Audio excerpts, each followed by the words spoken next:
Halo, bertemu lagi dengan saya masih di kelas Basic Instructional Design. Kali ini saya akan membahas tentang bagaimana kita mendesain suatu storyboard untuk konten e-learning.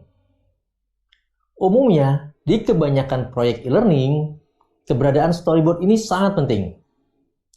Bahkan ada beberapa training departemen atau klien yang menuntut untuk melakukan review storyboard sebelum melanjutkan ke tahap pengembangan animasi atau video.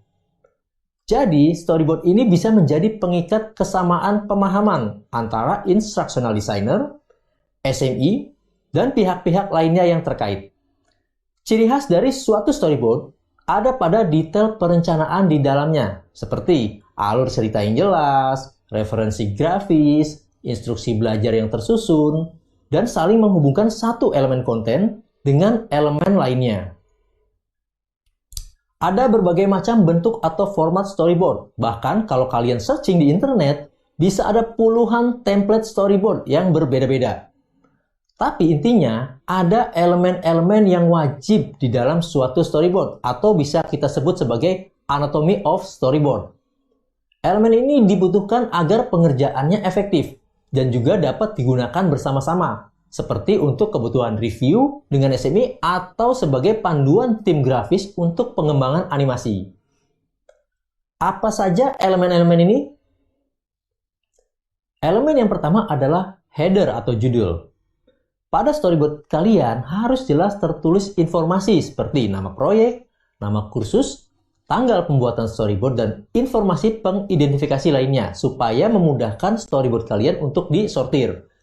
Elemen selanjutnya adalah on-screen text atau teks yang akan muncul di layar. Terlepas dari apakah nanti produk akhir konten e-learning kalian itu video maupun modul interaktif, kalian tetap harus menuliskan keterangan teks apa yang akan dimunculkan di layar. Umumnya teks yang muncul akan berkaitan dengan isi materi. Elemen ketiga adalah audio. Audio ini maksudnya tentu saja suara yang akan ada di konten e-learning kalian. Bisa jadi itu adalah suara dubber, talent, background sound effect, atau bahkan musik. Elemen keempat adalah navigasi atau instruksi untuk interaksi. Kalau konten kalian hasilnya adalah modul interaktif, maka navigasi ini sangat penting karena berkaitan dengan petunjuk untuk siswa. Berkaitan dengan apa saja yang harus mereka lakukan sepanjang mempelajari konten tersebut. Nah, biasanya untuk interaksi yang sedikit sulit, semisal untuk konten e-learning jenis game-based atau scenario-based, kalian akan membutuhkan peran seorang programmer untuk membantu merancang pemrogramannya. Namun, untuk konten e-learning dengan jenis video-based, kalian tidak memerlukan elemen navigasi ini. Yang terakhir dan gak kalah penting tentunya, kalian harus menyertakan elemen grafis. Berikan penjelasan atau informasi tentang referensi grafis yang ingin kalian munculkan di produk akhir konten. Elemen ini akan sangat membantu tim grafis membuatkan animasi dan gambar yang sempurna, sesuai dengan yang kalian harapkan. Bahkan di beberapa proyek, bagian ini bisa ditambahkan sketsa kecil sebagai pengganti penjelasan verbal. Jadi, buatlah storyboard kalian sedetail dan spesifik mungkin, agar hasil akhirnya sesuai dengan rancangan desain kalian.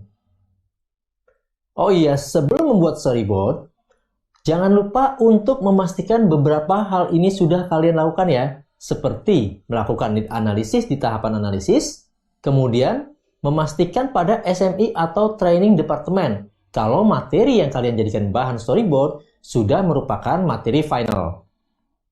Lalu pastikan kalian sudah memeriksa lagi tujuan pembelajaran yang akan kalian gunakan.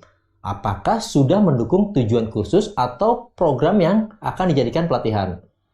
Pastikan juga bahwa kalian sudah memilih instructional teknik yang tepat. Misalnya, apakah akan menggunakan storytelling, scenario based, atau teknik lainnya. Nah, itu tadi penjelasan saya tentang apa sih storyboard dan apa yang perlu dilakukan saat melakukan storyboarding. Semoga bermanfaat dan sampai ketemu lagi di pembahasan lainnya.